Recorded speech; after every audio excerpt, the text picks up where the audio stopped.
with Can't show I did, cue cards to look, HMRC. Some pub. There's a wooden fork. There's a wooden fork. Wait, this is a bell necklace. Is your accountant medicating? Because if they aren't, they need to very soon. A tampon, just like. We should have done this to get the Amazon history. This is great. Hello, welcome back to My Mate Bought a Toaster. This is the show that tells a whole life story through one person's online shopping history. And my guest today is the brilliant comedian and questionable parent based on her social media output. It's Sophie McCartney. Hello, Sophie McCartney. Hi, that's fair. To be fair, it's fair. Okay. It's fair. I was asked yesterday. I did like a BBC radio interview, and they were like, your podcast, is that filled with just lots of good parenting advice? And I was like, Not so much. I don't really think that's what people come to me for. Okay. I would say yes, angry, yeah. sweary ranting is the best form of parenting advice. I think it's the most cathartic kind. Yeah. I think once you've just kind of got that off your chest, you just feel so much better, which I then think allows you to be a better parent. Yes, so and also no guilt. You have guilt-free swearing. Have you called your kid an asshole to their face yet? Because I did that for the first time the other day. No, but I haven't. But my husband over the weekend, so I'd been away touring and I came back, and first off, my eldest, who's 12's got a full black eye, like, and this not from a husband, Right, by the way. yeah. So he'd been wrestling with his mate on the trampoline, and I'm just about to like go on stage at the second half, and he sent me this picture, going, "Mum, look at my face," and he's got an absolute like his cheekbone, like he's just had like 2 syringe worths of filler that's gone into his my cheekbone. God. So I've returned home, and my husband obviously has had like a right weekend with all 3 of them on his own, and I've just sauntered in like, I had a lovely weekend of gigs, they all went really well, yay me. And he's obviously just had his absolute fill, and he said, "Oh God, Jack was a right dick today," who's my eldest. And I was like, "Steve," but my middle daughter was in the room, and I was like, "You can't say that in front of Evelyn." And then she piped up and went, "He said it to him anyway," and I was like, "Oh God." Busted. That's great. And I was like, "You can't actually call him a dick to his face." And he was like, "But he was such a dick." And I was like, "Yes, I know, but you need to internalise. amazing. You can't actually call them a dick." I always love the handover of care moment when you have been away and life is wonderful and life is fine. And then that moment when you come back and your other half has been looking after them and they're so enmeshed in it. Yeah. And the first thing you always say is, "Chill out, man. Chill out. Why are you so stressed? I don't understand." Yeah. And then within 3 minutes, you're in their mental space going, "What? Why? Yeah. How did you get yogurt on a I sock?" can't do this. Yeah. It is full on. But then I kind of feel, so for a lot of our like relationship, my husband and I, like he always worked away, always was away at the weekend. He was always away in the midweek. And so then we had kids. I had my 2 eldest ones, as they were just the only children at that time. I had them on my own at weekends all the time. This was a life before I got into comedy, before I started like going out and doing things. Yeah. And so it was just me and the kids. And that was years and years and years and years. So there's a little bit of me that doesn't give a fuck that he's got them when I go at the weekend, because I'm like, I've done my time. Do you know what I mean? Like I've been here in the trenches for years and years and years. And he's now possibly had them on his own maybe 6 times. Yeah. And in that time, he's called one of them a dick. So he spent a sixth of the time looking after the kids by himself, calling one of the kids a dick. Yeah, okay, good. Call one of them a dick, and one's got a black eye. Not by him. No, Not of by course. him. But when you say of course. how much I enjoyed you saying a little bit of me, when everyone listening has thought that's a little bit of you, isn't it? It's always so much of me. And I sit there and I listen to him and I have a look on my face and he's like, "Don't pull that face." And I'm like, "What?"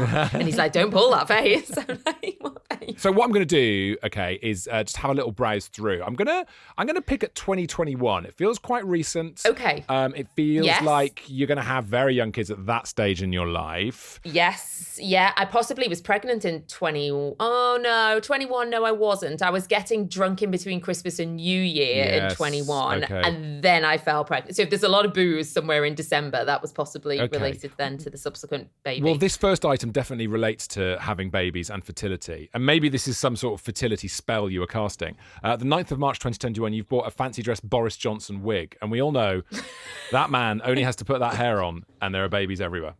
Yeah, I did. Yeah, I actually have. Like in my defense, I have a solid wig collection. Do you? It was Why? yeah. Why?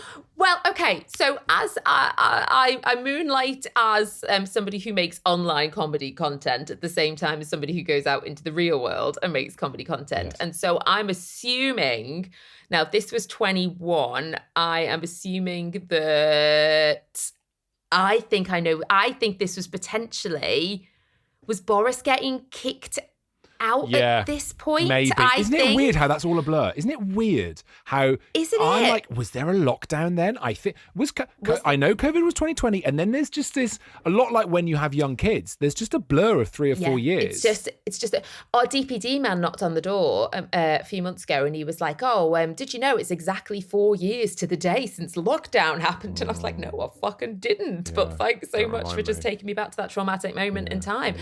So I think that Boris had been kicked out. I think it was all like birthday cake scandal, like birthday party gate that had happened, and I think I was doing some kind of piss take. I imagine in a Boris wig. You weren't mourning him then. You weren't dressed in black mourning the I wasn't. No. I was there when he left. That day he left, I'd done breakfast radio that morning, and I walked down to Downing Street because I loathe him politically. I think he's the most obnoxious, and I'm happy to. I can do this. This isn't the BBC. We don't need balance. And this isn't because I'm particularly right or left wing. I just loathe Boris Johnson. He's a liar and a dangerous, dangerous villain as far as I'm concerned. And I went down to wave him goodbye.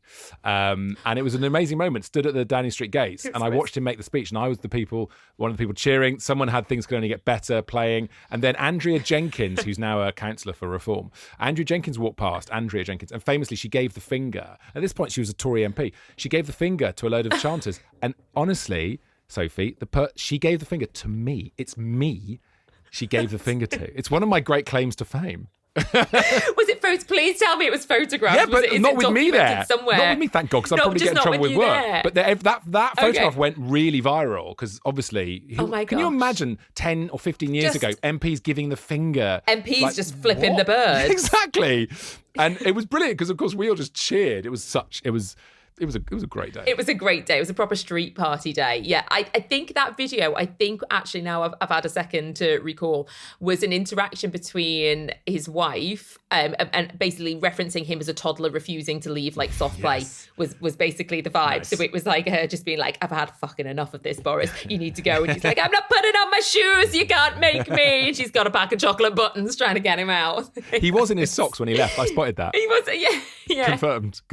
Okay, good. So you're a fan of wigs. We know that.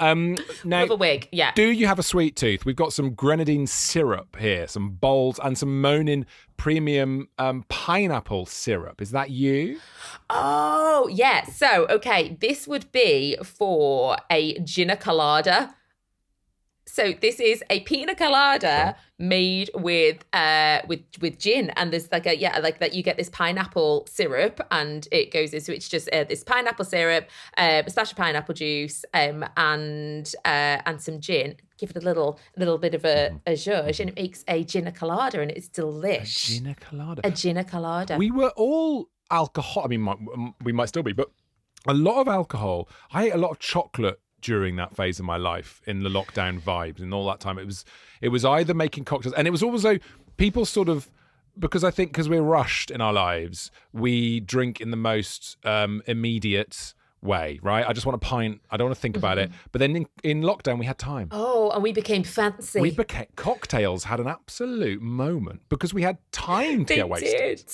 And also we needed the time just to slow it down a little bit. Like I think, if you...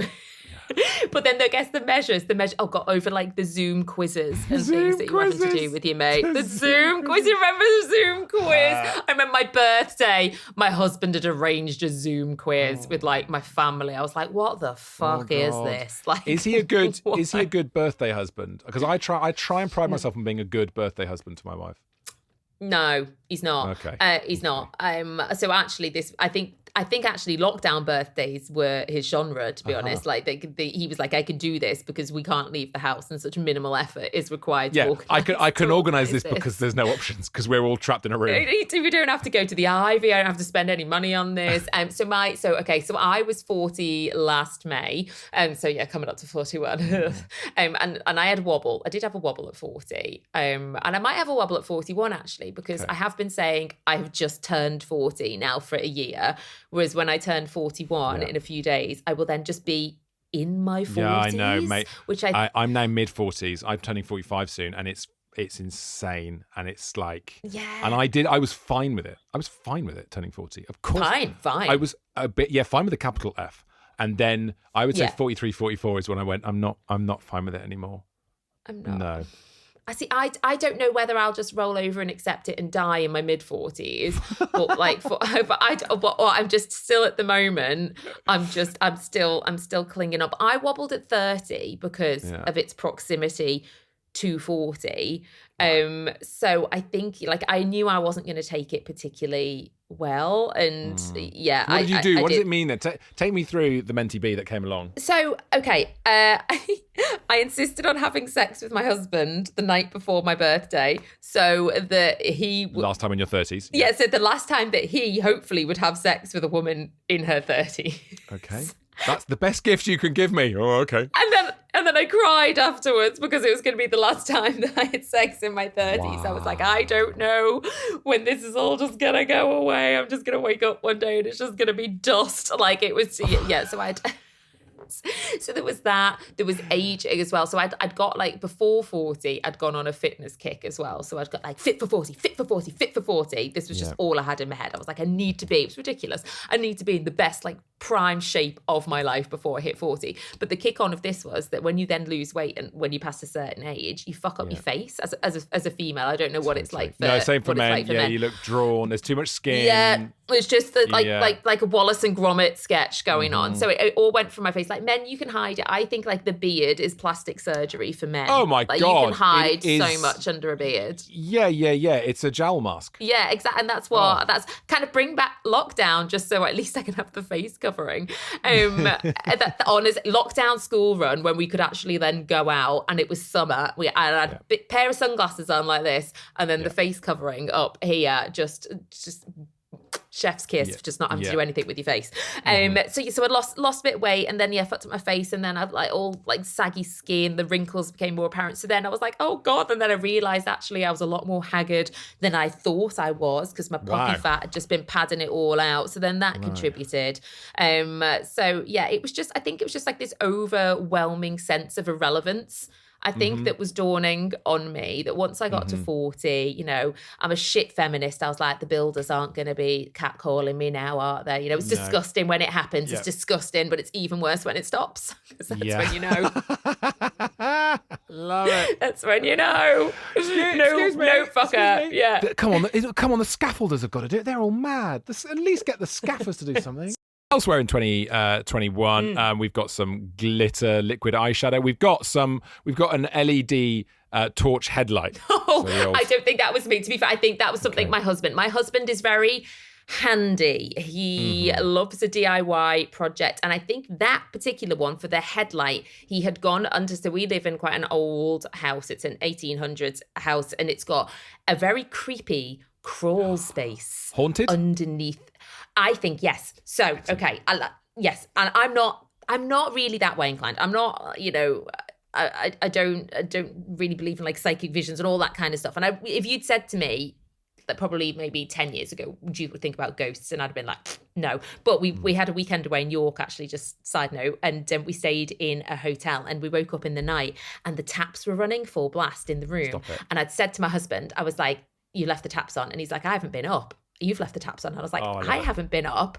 And then the toilet started flushing and I was like, oh my gosh. And then we checked out in the morning and we were staying in a coach house attached to the side of the hotel in York. And as we were checking out, the people in the room next to us were also checking out and they were in the room next to us in the coach house and they were telling the receptionist they woke up in the night and found a fully drawn bath in their bathroom. And she was like, oh, you're in the coach house. She was like, yeah, they're the water ghosts. I was like, oh my God, the water ghosts. And water ghosts. Oh my God. water ghosts. Yeah. They need to call the Pimlico Ghostbusters. I mean, that is amazing. The water ghosts. The water ghosts. So there's never been. I've never really thought much into it until that moment. And yet there's one room in our house. So we have a downstairs bedroom. It is got a bit of like rising damp in it because it's got 3 exposed walls. It's like got a soil up against the side of it. It's a very boring conversation. Anyway, but there is this one room in the house that my baby, well, he's not a baby now, but he will not go into.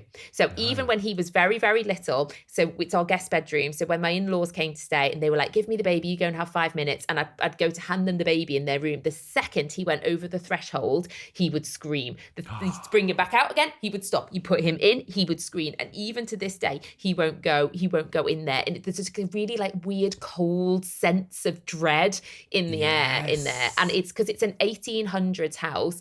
And I think, do you know what, statistically, the amount of people who would have died in this house, it's a lovely thought. Isn't it lovely? It's really heartwarming. Isn't it really comforting when you're here on your own at night? So, because also, if you're ever in a good mood, if you're ever feeling a bit too safe and secure in your house, just have a little wander in there and just feel utterly terrified. And just feel the dread. So the crawl space is underneath the entire house, and there's about 4 foot of just vastness underneath all of the floorboards where there could be bodies, there could be demons, there could be all sorts of things. So he'd gone under there with a head torch on to try and like insulate it and try and make the house a little bit warmer. So that's what that was for. Yeah, he wasn't potholing somewhere, but we didn't find any bodies. No, I was gonna say no bodies. No. But if ever I go missing, I'm just going to put it out here now. Check the crawl space. Good to know. Yes. Okay, always look for the crawl space. Yes, good to know. We've said it out. We've said it out in public. Yes. It's a good mantra. Okay, fine. March 2021 looks some senior dry dog foods.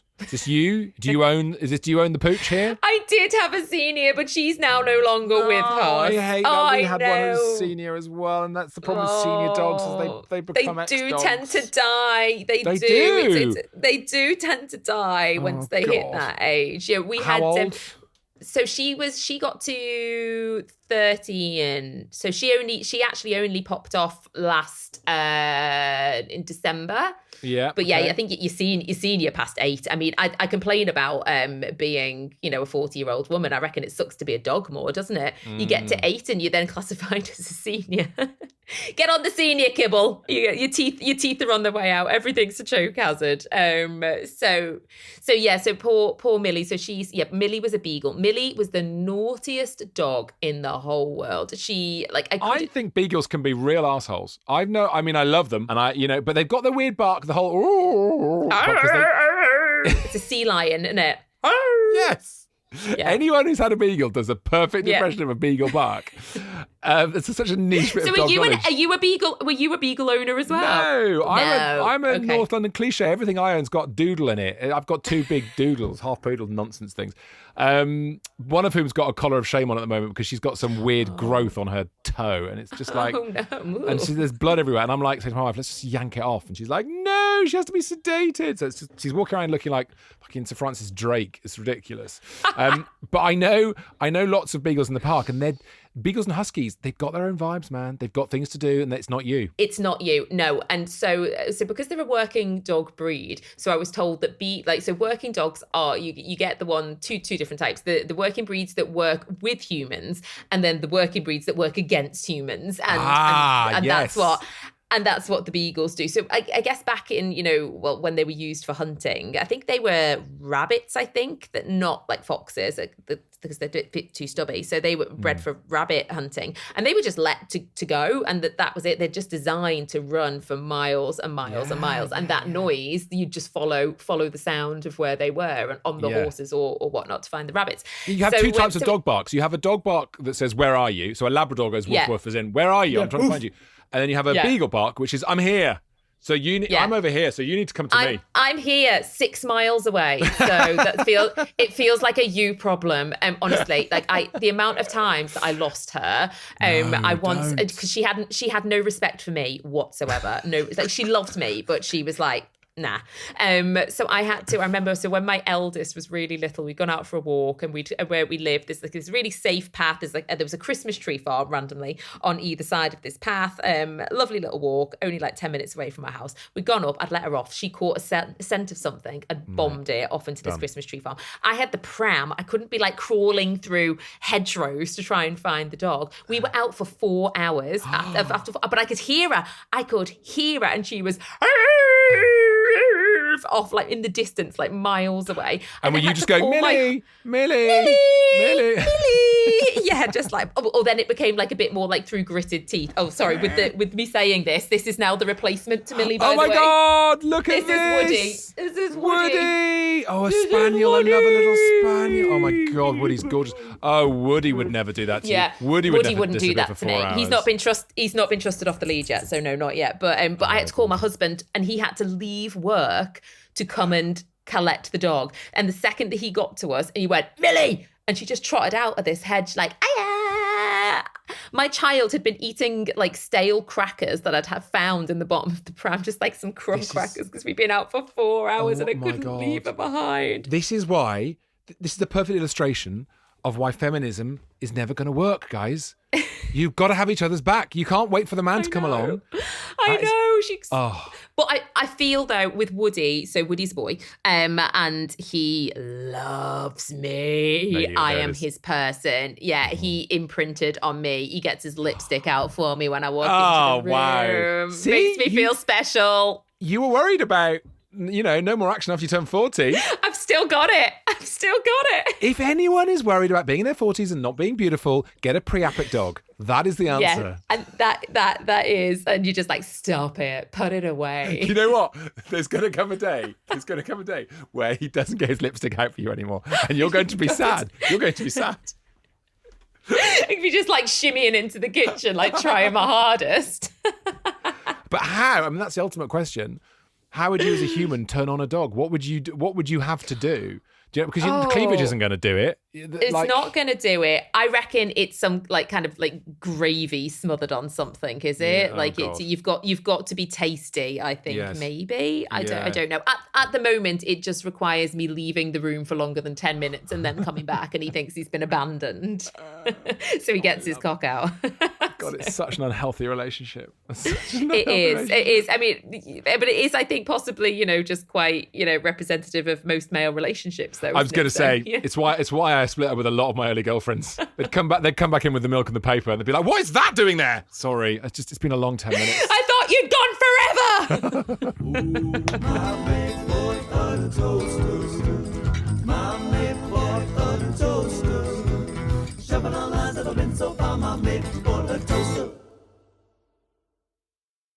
January 2022, we've got a pump action pressure sprayer, 5 litres. Pump action pressure sprayer. That would be my husband. Is it big and yellow?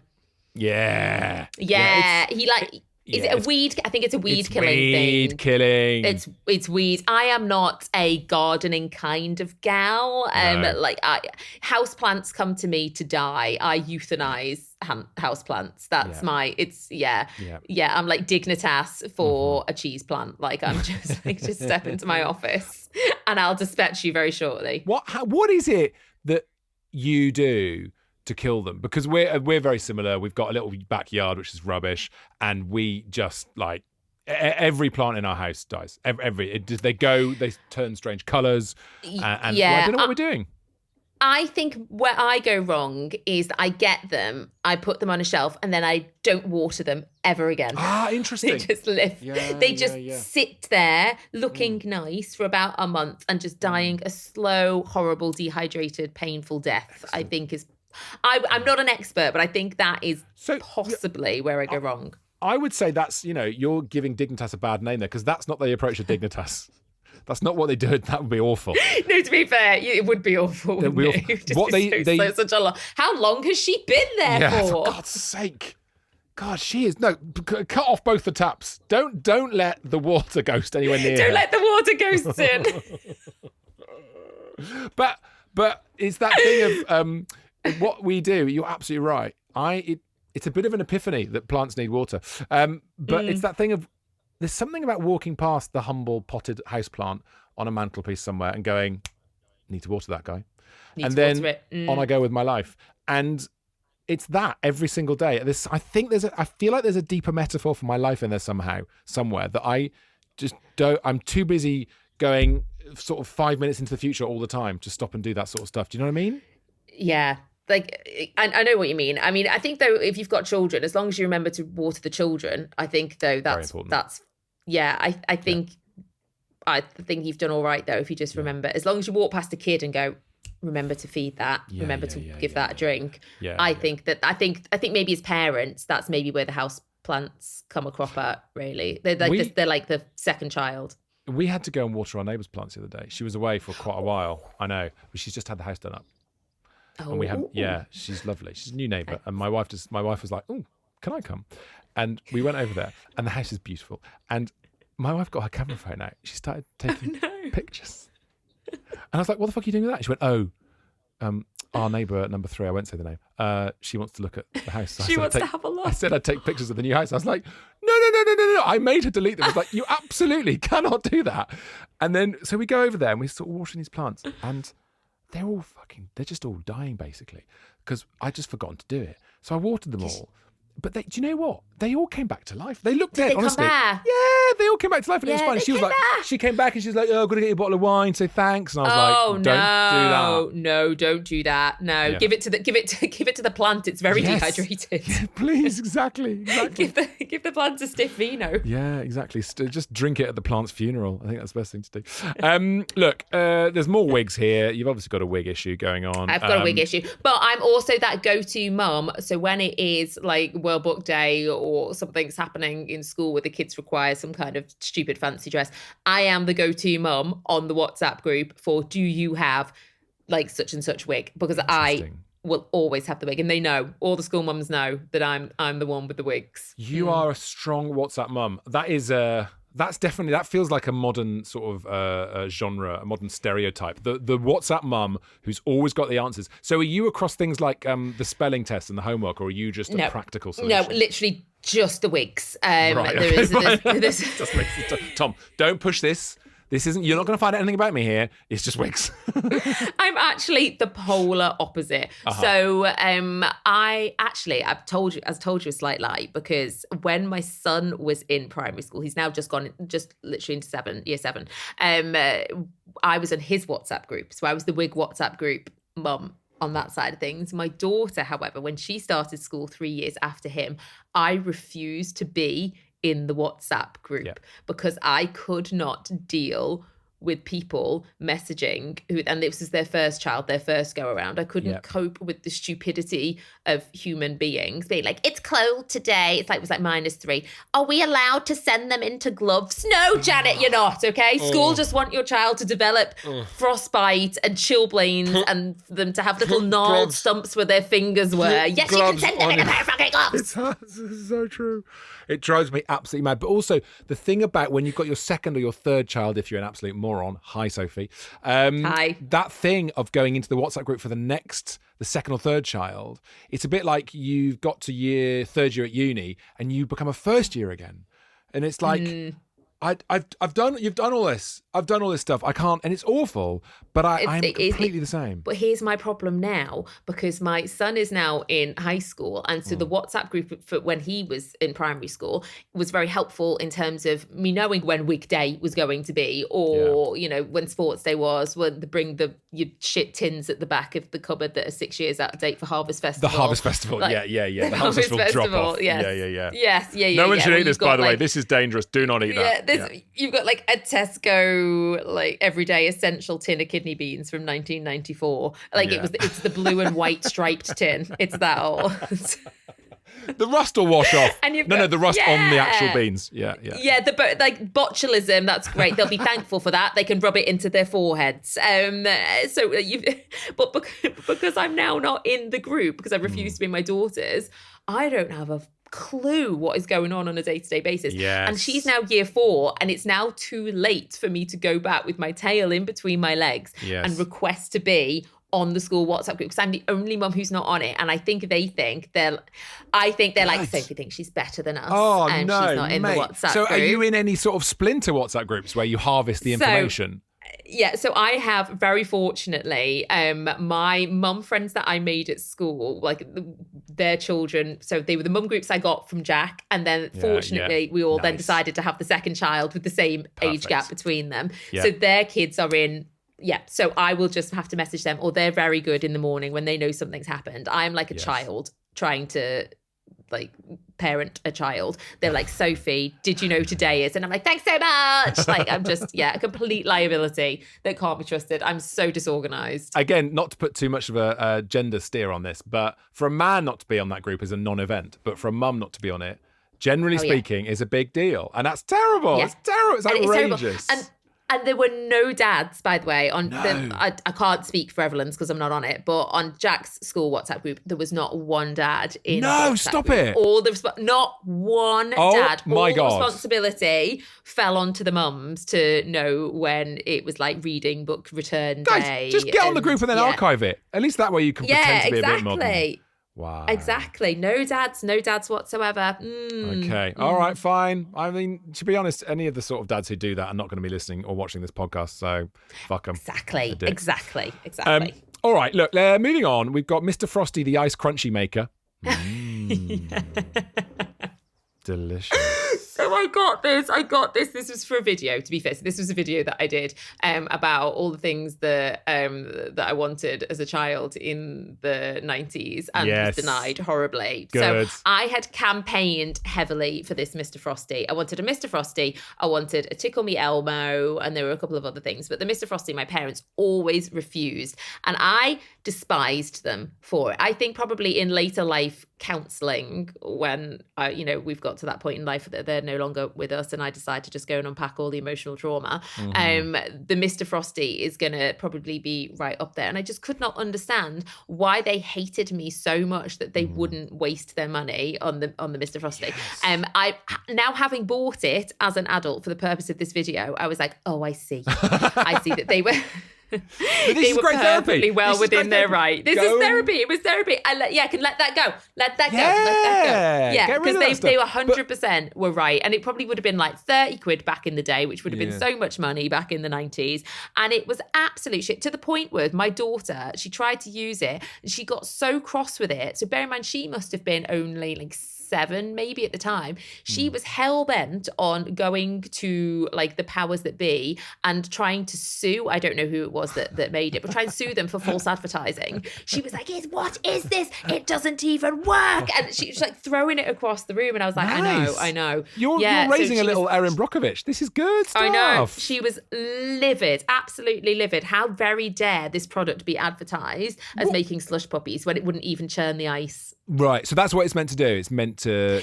You put the ice in. You meant to then add pure sugar. Yeah, pure sugar to it, and that was it. And you cannot even turn the handle because it won't crunch the ice. Because it just won't, because it's plastic. It's plastic. It's not metal. Plastic's gonna snap, isn't it? It's plastic. It's just gonna break. Yeah, it was such a con. I often think with the parents, and I've got there's lots of things like that which I always wanted my parents to give me. For example, like cuddles, things like that, and hugs. And it would always have been nice. It would just have been nice. It's fine. I have a very busy therapist. It's absolutely fine. It would have been nice just to get a little explanation. So now I think our generation are over-explaining the fuck out of everything to the point where our kids are going, don't worry about it. I'm going to watch YouTube anyway. I don't need to hear about this stuff. But I'm always overcompensating and going, listen, darling, the reason I'm not buying you that is because it's plastic and it's not worth it and it's overpriced and da-da-da-da-da. And the kids are just like, don't care. Yeah, whatever. Yeah.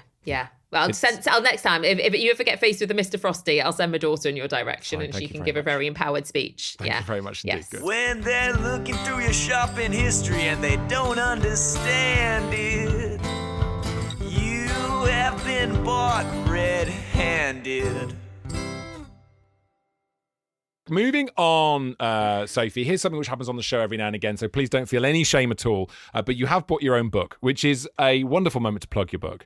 It's Tired and Tested, superb title. The Sunday... By the way, you do a great pun. 1 Foot in the Rave is your new tour.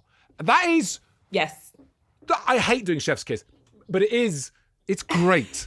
I saw it and I'm like, I know exactly what this is. I know who she is. I know what this show is. I love it. It's such a good title. Thanks. I was so proud of myself, I have to say, in the moment. Yeah. I toyed with loads of stuff. It was going to be like 39 plus 1. It was going to be like it. Yeah. I toyed like numerically with certain stuff, and I was just like, no, it just because I didn't want it to be all about the fact that I was bitter about the fact that I was at this stage in my life, but it was, I needed to nod to it. And I loved One Foot in the Grave as a child. Like, again, it's like a 90s. Even though he was about 32 when he started doing it. I know, he was. It's horrifying. I did a deep dive into certain like TV characters that were of a younger, exactly like Steve Martin when he did Father of the Bride. And yeah, he was really young when he did it. I think he was like 40 something. I think. Bear it. I can't bear it. So that tour, by the way, is available now. We'll put a link to because your remaining dates. I think as with the day of recording, I looked at it. You're in Llandudno tonight, aren't you? Is that right? You in some? Yeah, tomorrow night, I think, in Llandudno. Yes, North Wales. I love North Wales, but I'm a little bit cross because I'd not done North Wales before. Been done Cardiff quite a few times, but I've not been up into the north, and so lots of people were quite cross with me that I wasn't coming to North Wales. Sophie, come to North Wales. So I was like, right, okay, fine. This tour, I will come to North Wales. So they got super cross with me, and so I got a pretty big show. They haven't massively turned out. The Wild Ride into Parenthood, that's your book, which came out February 2022. You've bought it. Can I just say, Sophie, the reviews for this are unbelievable.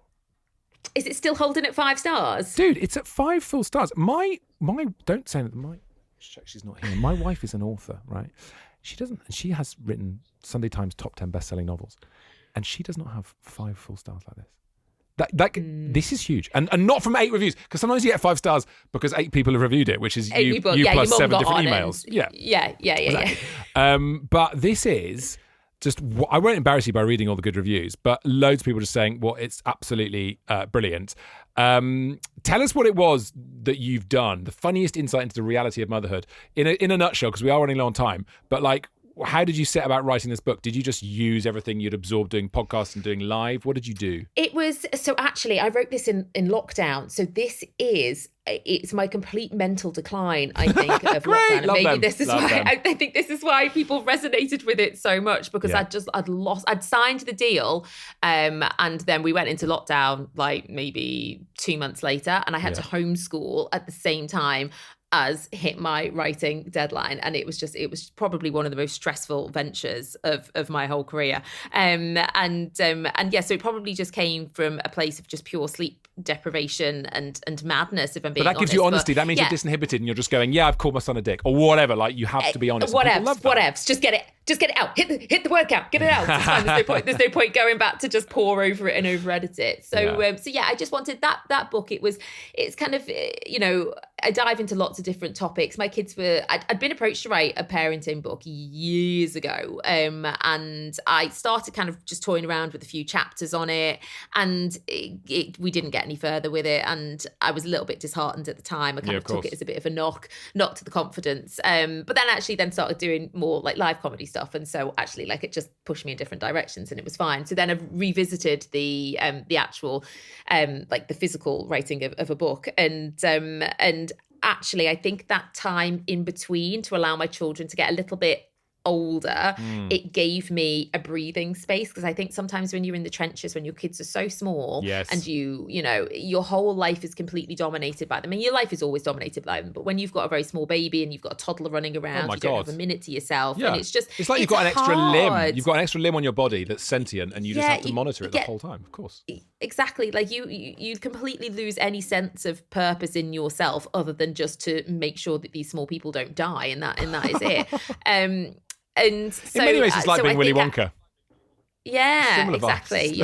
Or just owning a garden centre. I don't know, but I had a bit of breathing space, and I wrote this book, and I felt like I was in a better place to talk about parenting. I felt like it was kind of more well-rounded. It wasn't just like, isn't this awful? Because I think actually, if I had done it at the point of having very, very, very, very small children, it might have been quite a negative view of parenting. And actually, as much as we can all complain about how hard it is, and I'm not taking anything away from that, I'm actually very lucky that I am fortunate enough to be a mother, and my children are healthy and they're happy. And, you know, it's quite cheesy and cliche, but I am blessed. Hashtag blessed. I am, because I've got nothing to complain about. My kids are amazing. They're beautiful little humans. And, you know, I got at the point that I wrote that, I was able to appreciate that more. And so I think it is a balance of nodding to the difficult early stages, bringing the humour to it, and looking forward. And at the point that I finished writing that book, I was still very much on the fence about a third child. So that was kind of my end kind of thoughts. My husband was very against it. I was very for it. It was kind of a... And weirdly, you won. That's such an unusual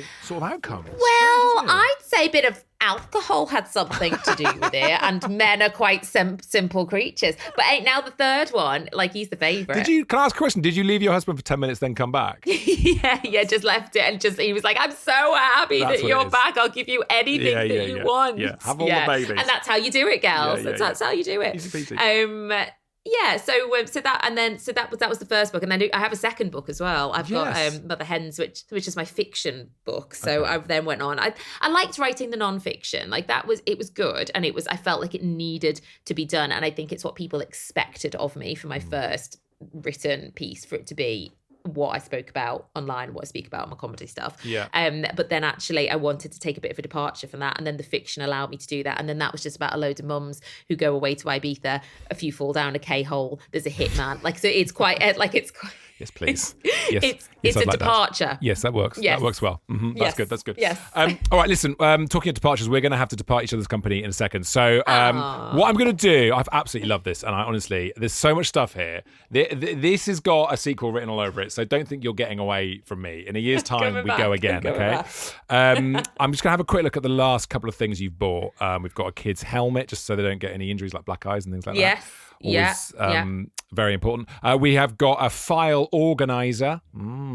Yes, this was me. Okay, we're getting organised. Maybe that's where we leave you. Maybe. We've had all the chaos and all the kid stuff and the alcohol, and here you are becoming an organised person. And if it helps a little bit, it's still in its plastic wrap. And how long ago? When was the order on that? What's the date on that? A couple of weeks ago. I feel that was 2 weeks ago. Yeah, I've not nodded, and this is because I've just got myself a new accountant. Oh. And I live in fear of them actually asking me for receipts. So my last accountant was just like quite blasé. And my filing system is my handbag. I just wonder if I've even got a handbag near let's me. see the filing system nearby. Yeah, love that. I don't think I've... Oh, God. Oh, no, she's about to show us a handbag. No, I'm not. I'm not. This is a shoebox, okay? Yeah. So this is me emptying out my handbag because I needed to fill it up with more receipts. So I emptied out my handbag. So this is just like, there's no, that makes me feel sick. Oh, don't. Stop it. Have you heard of... cards, oh, my God. Some cue cards as well from some whip can't that show I did. cue cards to HMRC. There's a wooden fork. There's a wooden fork in the receipts. Wait, there's a pearl necklace. Oh, my God. Is your accountant medicating? Because if they aren't, they need to very soon. A tampon. Just like... We should have done this to get the Amazon history. This is great. This is what's in Sophie's shoebox. I've got a taxi receipt for 26 quid. It's got no date on it. No, but you'll be writing that in afterwards. I was like, can I have a receipt, please? What's in your box? What's in your box? This feels like the Patreon special, just going through your accounts box. But this is all... Oh, my God, you've got a little display. That's my dead nana's brooch. So I thought I'd try and get organised so that when HMRC don't turn up at my door, I go, here you go. Here's my dead nana's brooch. Here's my dead nana's brooch and a fork. Can you please call your next comedy special My Dead Nana's Brooch and a Fork? Either that or I give dogs hard-ons. I give dogs, yeah. Oh my God. Yeah, on it. Sophie, we're gonna leave you in a glorious, beautiful, happy, lucky, funny mess. That's where we're gonna leave you because that's kind of where we found you. That feels right. That feels on brand. It feels right. It feels yes. Just every day. It's every day. It's how I live my life. It's how we all live our lives, and some of us pretend that we don't. Sophie McCartney, you're absolutely brilliant. Thank you so much for doing My Mate Bought a Toaster. Go and follow Sophie on socials and join the many hundreds of thousands of people who follow her on Instagram. And if you get a chance, especially if you're in North Wales, pathetic, go and see her because she's very funny. Tomorrow. Yeah, if you could go back. By the time we may have missed the boat. If you go back in time. I think we've missed the boat. Yes. Yeah. Next year to Wales, please. Thanks. Sophie, thanks for doing this. That was brilliant. Thank you so much. Oh, thank you for having me. That was great.